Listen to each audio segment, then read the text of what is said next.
Hi, I'm Dr. Boyce Watkins from YourBlackWorld.com. You know that I brought up some issues with various members of the hip-hop community that I think are not using their platforms for the most productive purpose. And sometimes they use the platform for purposes that can be ultimately destructive to our community. It's not a matter of hate. Love is stronger than hate. It's really a matter of us loving our children more than we love the music that's designed to destroy them. And one of the rappers that I've talked about a lot is the rapper Lil Wayne, who has made songs where literally he has made references to murdering women, to assaulting women, to killing other black men, the mass marketing of drug and alcohol consumption, etc. One of the things we have to understand is that many of the people that are financially backing these messages are people who don't care anything about the black community, and our children are absorbing these messages. You only have to spend a little time around teenagers to know that they do what artists do. They talk the way artists talk. They get the same tattoos. They emulate what they're hearing in this music. And I implore you to understand where I'm coming from when I say that this is not healthy. The latest, most interesting thing that Lil Wayne has created is a song with the rapper Future. Now, they're both very talented people. The song is called Karate Chop. Now, in this song, Lil Wayne, really, really digs deep in the bowels of disrespect. He actually talks about beating up on a woman's vagina like she's Emmett Till. So he makes references to Emmett Till, which we know was one of the most tragic yet powerful parts of the civil rights movement of our struggle as black people. And he talks about sexually violating a woman as if her vagina was Emmett Till, and I just think that's a little bit too much. Now, I'm going to stop talking because I actually have two guests on the line that I think can elaborate on this a little bit further. The first person I have on the line is Miss Erica Gordon-Taylor. She is the founding director of the Mamie Till Mobley Memorial Foundation. As you know, the Till family was very active in the civil rights movement. Emmett Till's mother made sure that the whole country saw her son's face so that they would know how ugly this struggle was and how deep and insidious this racism problem was, and her courage really changed black America for the better. The other person on the line is Bishop Tavis Grant. Bishop Tavis Grant is with the Rainbow Push Coalition. He is also a very strong activist in the community. He works right alongside Reverend Jesse Jackson, and they are supporting the family. Now, I want to go first to Miss Gordon-Taylor. First of all, I want to ask you, Miss Taylor, what is it about this song with Lil Wayne and that has led to your reaction, and how does the family feel about this? Well, when we first found out about it, it was coincidence that I discovered it. And when I read what it said, I was instantly thinking about how Emmett Till was murdered. He was murdered for whistling at a white woman in 1955. So to compare his murder and how beaten and how brutally beaten and tortured he was to the anatomy of a woman was really very disrespectful. We found it dishonorable to his name and what his death has meant to us as a people and as a culture. It was offensive, but not only to us, but our ancestors and to women and to themselves as young black men. I just couldn't understand how you could compare the gateway of life to the brutality and punishment of death. And I feel as though they have no pride and no dignity as black men. Our family was very, very offended, very hurt, disturbed by it, not just because of how, they offended us with regards to Emmett, but also, just as you said, our young people, they emulate what they see, what they hear, and what they're immersed in. And then we question them as they grow up and become citizens, and they're supposed to be productive in society, and they're not productive. And society is already criminalizing our young black men at every opportunity that they have. So it just really concerned us that here you are using Emmett Till's name in such an egregious way, and you're not having any respect for yourselves as well as our family. And that's the biggest concern. We're concerned about our young people as well as the image of Emmett Till. His name has resonated for over 57 years in forms to educate, in tributes to his life and legacy, to demonstrate the existence of modern-day hate crime, and, to continue the legacy of our rich cultural history. So for them to dishonor him when so many others find usage of his name in ballads and songs to honor him, we were hurt. You know, I'm not a crybaby, but this broke me down, not just because I was hurt as a family member, but because I was hurt for our young people. Wow. Well, you know, it breaks me down too, and I think we certainly, well, you know, I believe in what Reverend Jackson might tell us, that when something breaks you down, you might let it break you down, but that's when you build back up even stronger and you stand up and fight back. Now, speaking on that, I want to go to Bishop Grant and ask you, you know, what is the point of view of Rainbow Push on this issue, and where do you and the organization kind of stand on this matter and supporting the family as they kind of pursue justice on what's sort of been done to the name of Emmett Till with songs like this? Well, we're 100% beside and behind the Till family, and Reverend Jackson has expressed outrage over this. I mean, this is worse than I'm saying nappy-headed hoax. The idea in the context of domestic violence, black women are disproportionately maimed and left with lifelong scars and injuries from domestic violence. The whole idea, and I'm a lover of hip-hop. I'm a lover of rap. I've watched Lil Wayne transform. I've watched Future break in to the industry. But their impact has become an infection to the degree it adds insult to injury that they would think that they have license to take a historical figure. You know, many people misappropriated the Trayvon Martin to being like as Emmett Till. There's been no incident that has shifted the course of race in American culture like Emmett Till. The graphic, hardcore, raw images of this black man who was killed and maimed at the hand of cold-blooded racist killers. And to put it in the context of entertainment, and I'm a lover of lyricists. I'm the melody makers, the music makers.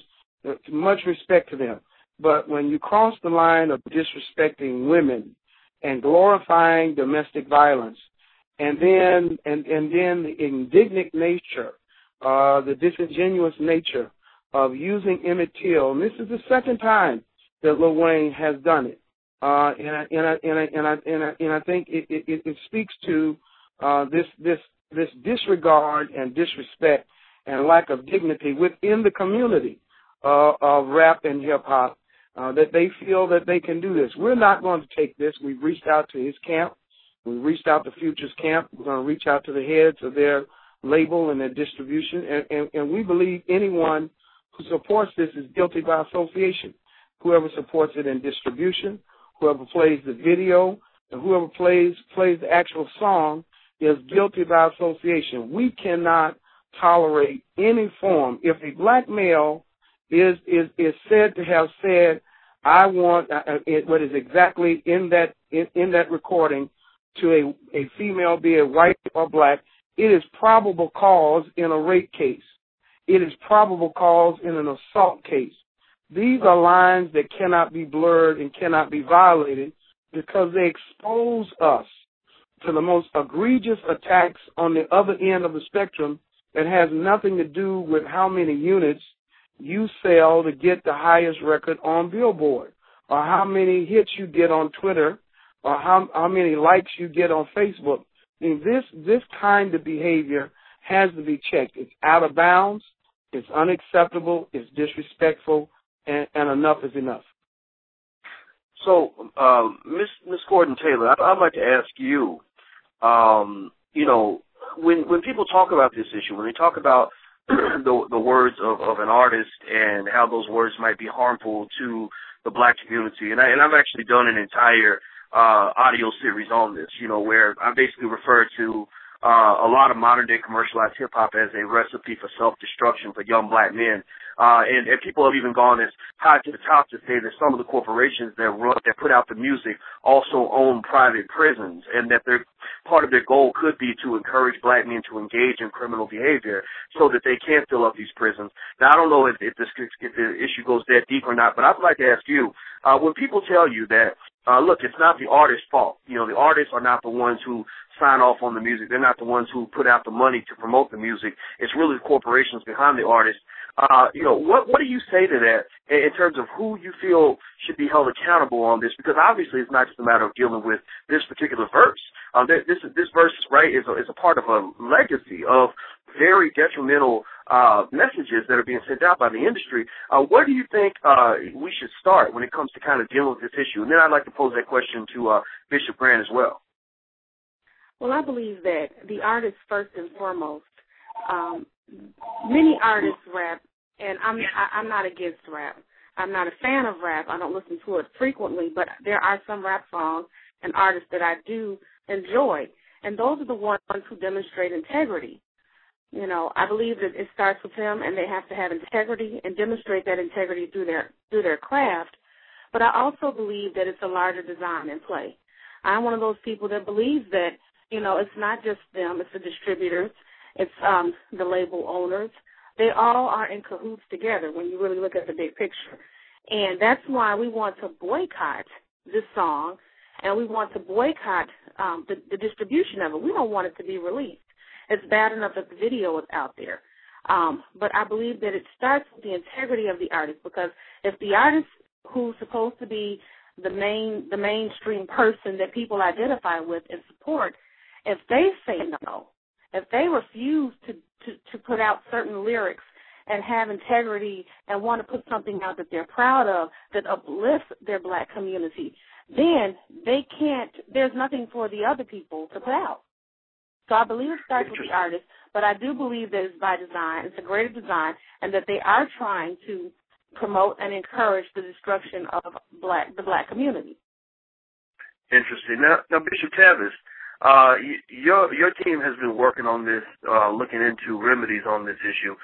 Who have you felt to be most accountable for this, and what's been the response from when you've reached out to Universal Records, Lil Wayne's camp, the rapper Future is on the song. When you reached out to them, what has been the reaction from their camps? Well, we've gotten no reaction nor response to them. You know, several years ago, after Desert Storm, the Israeli government as well as the United States government found out that the suicide bombers were not incentivized just by the whole quest of there being a Palestinian state. They were being fueled and funded by Saddam Hussein. Saddam Hussein was actually paying families upwards of $30,000. When they took Saddam out, they took the incentive out. We've got to go at the individuals who are incentivizing this kind of incendiary music, misogynist messages that are egregious and damaging to the culture that's at hand. But the fact of the matter is that Lil Wayne is responsible. Future is responsible. Rick Ross is responsible. They are the artists. And if they are that enticed by the money, the wealth, and the fame, it speaks volumes to their own personal integrity. Because at some point, they will not be the marquee. They will not be the center of attraction. They will not be whom everybody is seeking as we're in this 24-hour cycle of media, both music, print, and otherwise. I mean, there are individuals who fund this, who support this, who distribute this, and they are the ones who are the proprietors and those who use this as propaganda to really poison the minds of our young people. I mean, anytime you put Keith Chief on repeat for 7 or 8 hours and then try to reckon with what you call reality, you're going to respond to it based upon what you're feeding your psyche. We cannot have black women believing or saying in any shape, form, or fashion, in any context, I want you to beat me any kind of way. I mean, just any kind of way, not just black women, women in general. We just cannot accept that as a part of the culture. Like when you say something is bad, I really mean it's good. When something is slick, I mean it's attractive. Now, those types of linguistic exchanges and semantics cannot be accepted because they lead to very dangerous behavior and dangerous perception about a culture that doesn't have the necessary framework to marshal and manage itself? Well, it's interesting you say that, and I'm with you on this. I think it is very important to make sure that we move forward with love as opposed to hate, in the sense that when I see Lil Wayne, believe it or not, I actually see greatness. And let me explain that. I see a type of genius, a type of persuasive ability that has the ability to move the world. Unfortunately, we live in a world where so many of our young black children have their minds poisoned at an early age, to the point that when they do gain that power to change the world, they might be more inclined to change it for the worse as opposed to the better. When I see Lil Wayne, I see the brilliance of Malcolm X, but he isn't Malcolm X. He's Malcolm Little, who never had the chance to meet the Honorable Elijah Muhammad. If you imagine the man that Malcolm X would have been had he never met the Honorable Elijah Muhammad, he could have been a man who literally destroyed his people on the same level that Lil Wayne is able to do that. So I think that as we approach this issue, it's very important to make sure that we're not trying to stamp out the brilliance of hip-hop. We're not trying to say that all the artists are horrible, evil people and that we don't understand the desire to make money. But we are trying to say that, look, boundaries have to be drawn. There are lines you do not cross, and one of those lines you don't cross is, this stuff about disgracing the legacy of Emmett Till. Now, mind you, I don't know if Lil Wayne was talking about beating up on a woman's vagina in terms of sexual assault, or if he was talking about it. Sometimes I've heard artists talk about it in a sexual way, like, I'm going to have sex with you and I'm going to, wear you out, whatever the case may be. Whatever he's saying, Emmett Till's name does not need to be in that sentence. And I think that the individuals who are accountable for this, who are financing this sort of hate message, need to ask themselves, if we were saying this about the Jewish community and putting money behind it, how fast would you be in front of our businesses with picket signs? So I think that we have to stand up on this, and I want to say that I personally support and endorse whatever Rainbow Push is doing and whatever your organizations are doing, Ms. Gordon-Taylor, because I think that what you all have done for the civil rights movement, what the Emmett Till family Emmett Till's family has done, what Rainbow Push has done, it can't be ignored, even if there are people out here who are making a lot of money by trying to disgrace their legacy. So I've said my piece on this, and I want to say thank you. Thank you very much, Ms. Gordon-Taylor, for giving us your time. Well, Boris, I want to commend you for being so very prolific on this from a journalistic perspective, and as well as in your field. Today we have a growing number of black males and black females who are caught in the grips of a criminal justice system that intends on providing permanent housing for them and marring them where they are penalized and restricted from even transformation. And I appeal to Lil Wayne and Future. Wayne's story has a silver lining, but it oftentimes becomes rusted by his own egregious behavior and participation in not being responsible as an artist. And we hope that this serves as a learning moment, a teaching moment for the entire hip-hop and rap community. They have an opportunity to lead a generation of young people and grab the legacy of an Emmett Till. I mean, what this family has gone through in the past 50 years has yet to be reckoned with. And I commend this sister, I commend her family, because they have forever been on the front line and very visible and vocal in spite of their pain, and even now in this respect, they've stayed very, very vigilant, and they're to be commended as well as you. Well, thank you so much. And Ms. Gordon-Taylor, I want to say thank you as well. And I want to make sure people know the name of your organization. The name, I want to make sure I get this right. It's the Mamie Till Mobley Memorial Foundation. Is that correct? Yes, that's correct. It's in the name of we honor Mamie Till Mobley. We consider her the godmother of the civil rights movement because it was her courage and bravery, to leave that casket open to show the world what was being done down in the South and what was done to Emmett Till. We continue her legacy. We are her voice. She may be gone by body, but her spirit lives on, and it lives on through our family, and it lives on through the Mamie Till Mosley Memorial Foundation, we echo her voice and we echo her legacy, and we continue her walk and we continue her struggle for civil liberties.